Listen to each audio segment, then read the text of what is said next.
Bueno, ¿qué es la inteligencia artificial? Para hablar de inteligencia artificial, a mí me gusta quizás arrancar con un poquito de la historia y entender qué tan disruptiva es la tecnología a lo largo de la historia. ¿Sí?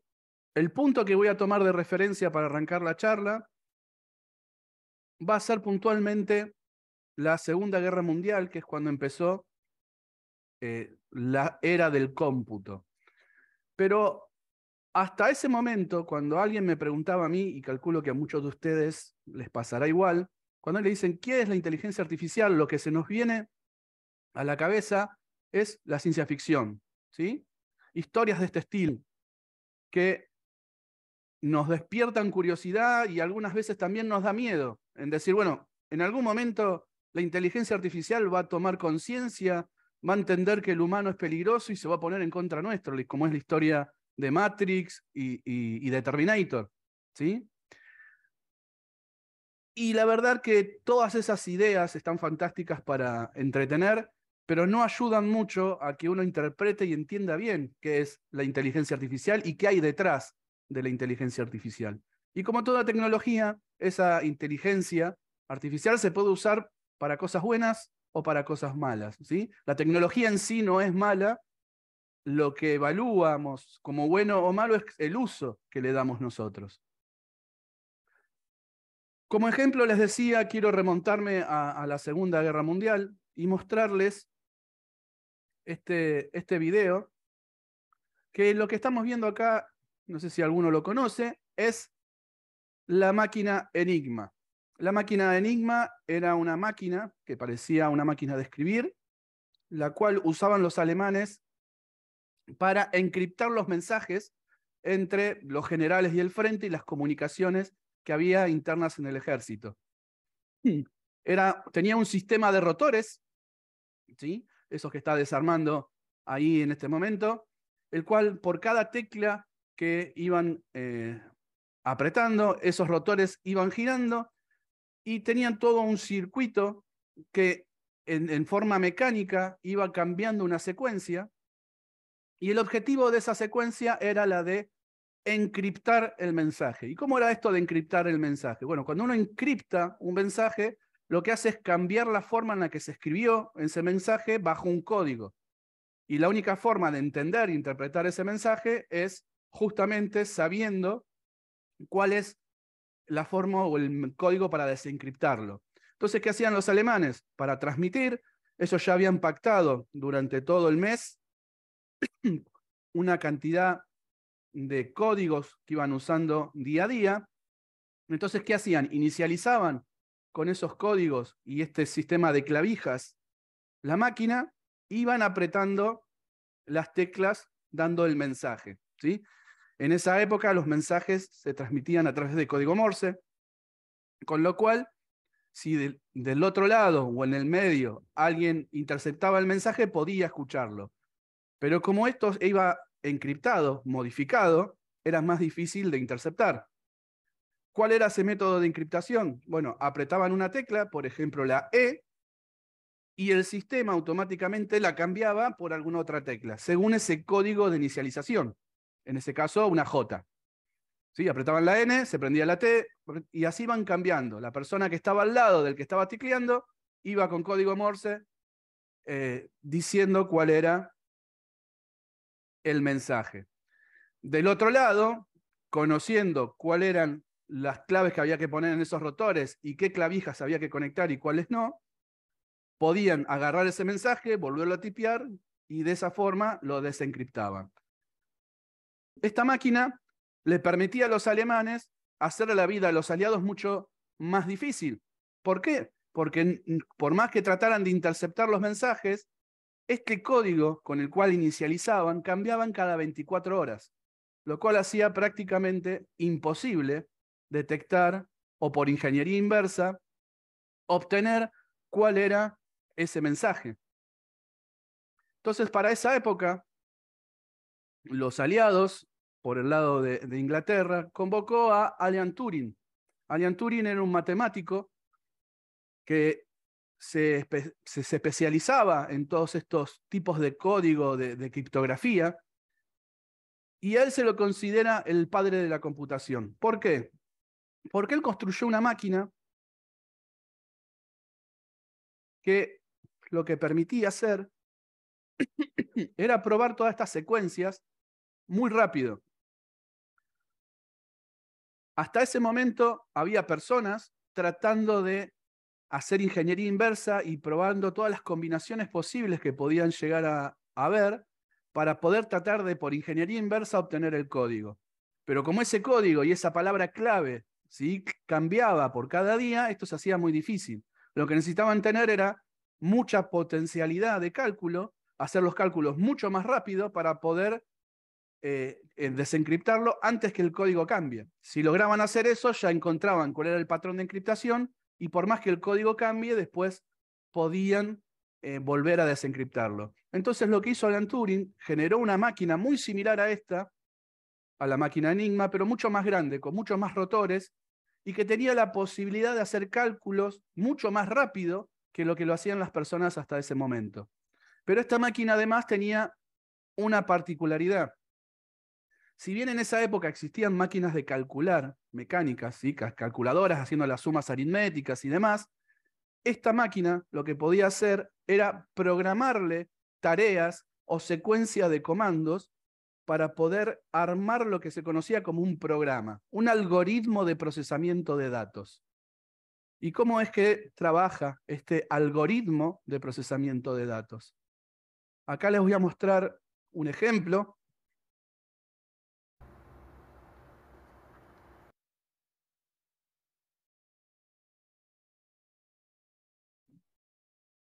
Este proceso lo que hacía, esta es una versión moderna de la máquina de Turing, ¿sí? Esa tarjeta perforada que vemos ahí, lo que representan son unidades, ¿sí? Unidades de información, bits, unos y ceros, que según la posición daban una orden o una secuencia de órdenes a esa máquina. Entonces podíamos procesar una cantidad de datos. Esta regla que se ve arriba son los datos, ¿sí?, que podíamos poner unos o ceros, y con este cabezal iban leyendo esos datos, y según lo que decía la instrucción que tiene en el programa, esa instrucción costaba por lo menos de 3 bits de información. Que les decía, tenés que leer ese dato que está ahí, y qué hacer con ese dato, si tomarlo, borrarlo o modificarlo, y después si tenía que moverse hacia la izquierda o hacia la derecha.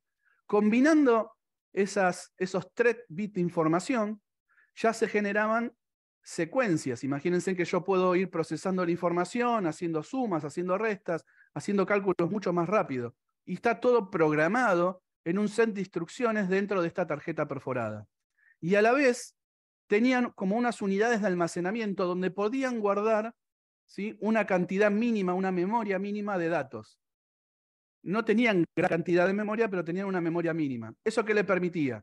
Le permitía ir recorriendo los datos, guardar datos en forma parcial y seguir procesando y modificando en base a esa memoria y esos datos que iban leyendo, con el programa, ir modificando y haciendo cálculos. Estos cálculos se iban haciendo en forma secuencial hasta que se llegaba a la orden donde se decía fin del programa, ¿sí? Muchas veces habrán visto que hablan de las máquinas, las computadoras que se programaban con tarjetas perforadas hasta no hace mucho tiempo. Bueno, este es un ejemplo de esa máquina, llevando el concepto de Turing hacia este tipo de máquinas. Por eso a Turing se lo considera el padre de la informática, ¿sí?, o el padre de la computación, porque generó calculadoras que no solamente tenían la posibilidad de hacer operaciones aritméticas, sino que se las podía programar.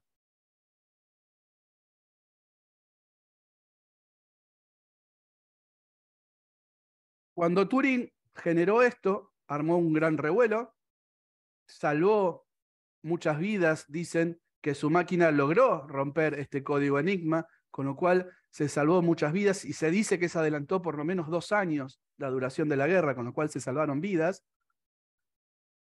Y él dijo que estas máquinas se iban a poder programar para que hacer cualquier tarea que podría llegar a hacer cualquier persona, ¿sí? El limitante estaba en cómo se armaba esa máquina y la capacidad de cómputo que tenía y de procesamiento esas máquinas. Pero que en algún momento esa forma de computar podían llegar a imitar el mismo razonamiento inteligente que tienen los humanos. Muchas veces a él no le creían esas cosas que decían, se veía como algo muy alejado.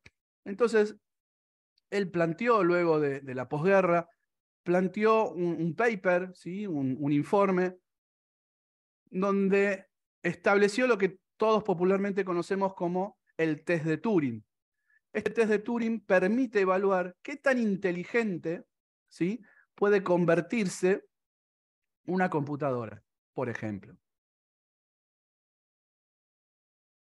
Para poder hacer este test de Turing, tenemos que tener un observador, un evaluador. El evaluador va a estar posicionado en forma aislada, no va a tener contacto con el resto de los miembros del test. ¿Y cuáles son el resto de los miembros del test? Por un lado, perdón, por un lado una persona y por el otro la computadora. ¿Qué es lo que van a hacer y en qué consiste el test? Bueno, el evaluador le va a dar una pregunta, algo a resolver, ¿sí? A ambos, pero sin saber a quién se lo está dando. Y lo mismo va a pasar entre el humano y la computadora. Ninguno tiene conciencia de que está compitiendo o que está dentro de este test. La idea es que cada una de estas partes del test dé la respuesta, el evaluador trate de diferenciar a cuál corresponde al humano y cuál corresponde a la máquina, y trate de decir cuál es cuál. En caso de que no pueda decir cuál es cuál, decimos que la máquina logró engañar al evaluador, por lo tanto podemos considerar que esa máquina es tan inteligente como un humano. Ese fue el criterio de inteligencia artificial que se usó durante un tiempo, ¿sí? Toda aquella máquina o aquel proceso que sea muy difícil de diferenciar si lo está haciendo un humano o lo está haciendo una máquina, ya connota una idea de inteligencia, ¿sí? Entonces podemos decir que podemos hablar de una inteligencia artificial trabajando estos dos conceptos. Inteligencia va a ser la capacidad de poder razonar, de planear, de resolver algún problema, de poder tener esa capacidad de abstracción, de comprender ideas, de tener un lenguaje de comunicación, de aprender. Esas son todas características que denotan tener inteligencia. Y artificial, obviamente, va a ser por algo no natural, en este caso por máquinas generalmente hechas por el hombre. Otra persona que me gusta también en las charlas destacar, ¿sí? es John McCarthy. McCarthy en 1956 fue cuando se empezó a encuñar esta idea de inteligencia artificial. Si bien ya existía desde la antigüedad, desde los griegos y la antigua Roma, la idea de quiénes somos, de dónde venimos, de la inteligencia superior, de cómo el humano cómo va evolucionando y si algún día algún ente puede adquirir la misma inteligencia que un humano, no fue hasta 1956 que se empezó a usar este término de inteligencia artificial. ¿Y qué es lo que hace la inteligencia artificial? ¿Cuál es el propósito? Bueno, construir, ¿sí? máquinas o entidades que puedan automatizar tareas que connoten, ¿sí? un comportamiento inteligente o que requieran un comportamiento inteligente tal cual lo tiene un humano. Entonces podemos decir que la inteligencia artificial, el concepto se popularizó entre 1950 y 1970. ¿En qué consistía esto de la inteligencia artificial? Si lo podemos resumir, dada unos datos de entrada, generamos un algoritmo, un programa, ¿sí? un proceso matemático procesamos esos datos y obtenemos resultados. Esos resultados que estamos obteniendo son tan comparables, ¿sí?, a lo que podría llegar a ser una persona y obtener esos mismos resultados. Esta secuencia de órdenes que les vamos dando, estos programas de procesamiento de la entrada, son los que simulan el comportamiento inteligente, los que simulan decisiones como si las hubiese tomado un humano. ¿Qué nos permite esto? Nos permite, por un lado, tomar muchas decisiones más rápido, porque las máquinas suelen calcular mucho más rápido que las personas, y también nos permiten automatizar tareas que son repetitivas. Y como son tareas repetitivas, suelen ser estresantes para una persona. En cambio, para la máquina no. Entonces, hasta ese entonces, el concepto de inteligencia artificial estaba acotado o enmarcado en esto, en automatizar tareas y generar reemplazo del humano en tareas repetitivas. Se armaba un programa que, según unas entradas que recibía, daba una respuesta. Esa respuesta que iba a dar siempre iba a ser una respuesta posible porque eran respuestas en base a su programación. Si llegaba alguna entrada nueva y su programación no la podía interpretar, el programa no daba ningún resultado, con lo cual había que volver a programarlo para poder tomar ese nuevo tipo de datos. Entonces, resumiendo, inteligencia artificial es un concepto de los años 50 que sería la ingeniería de fabricación de máquinas o programas que simulan la inteligencia humana. Y si hablamos de inteligencia artificial, la podemos dividir en dos categorías.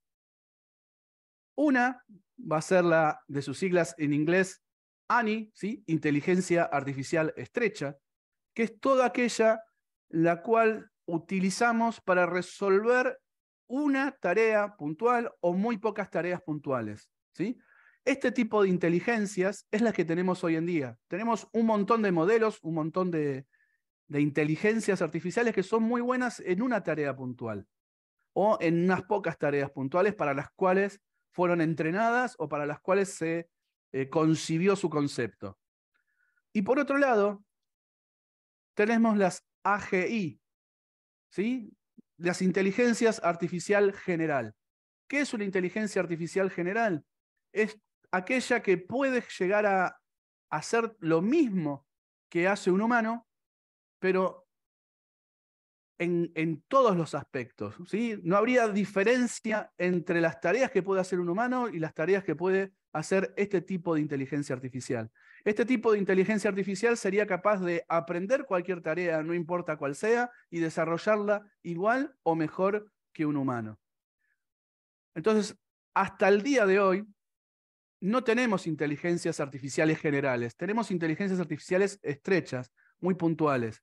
Entonces, cuando nos hablan de que nos van a dominar las máquinas, que la inteligencia artificial los va a venir a reemplazar y nos va a dejar de lado, nos va a atacar y nos va a hundir como humanidad, por ahora, y aclaro esto de por ahora, todo eso está muy lejos. Todavía no se llega a ese nivel, porque lo que necesitaríamos para que eso pase es tener inteligencia artificial general, que es a lo que están apuntando muchas empresas, como por ejemplo OpenAI, ¿sí?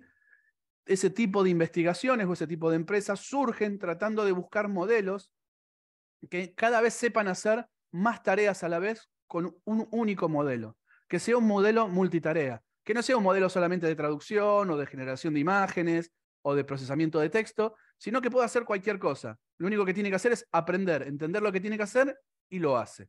Hoy todavía eso no existe. Y mucho menos aún el famoso término de singularidad, que sería cuando la inteligencia tenga conciencia de sí misma y pueda autorreplicarse, y ahí sí se teme de que termine con la humanidad. Pero estamos muy lejos de que eso todavía pase. Entonces, muchas veces la ciencia ficción nos entretiene, nos sirve para reflexionar de muchas cosas, pero todavía esto está bastante lejos. Para ir enmarcándonos a lo largo de la charla en lo que es la terminología. Podemos hablar del universo de las ciencias de datos, ¿sí? Dentro de ese universo de las ciencias de datos va a haber un grupo, ¿sí?, de actividades que se enmarcan en esto de la inteligencia artificial. Inteligencia artificial que tratamos de usar para resolver problemas de visión, ¿sí?, para que la computadora vea de la misma modo que ve una persona, para que las computadoras puedan entender audio al igual que unas personas, que pueda procesar lenguaje, para robótica, para darle inteligencia a un robot y que tenga cierta autonomía de movimiento, de navegación. Y hay un montón de tareas más, y cada vez son más, en donde empezamos a usar inteligencia artificial.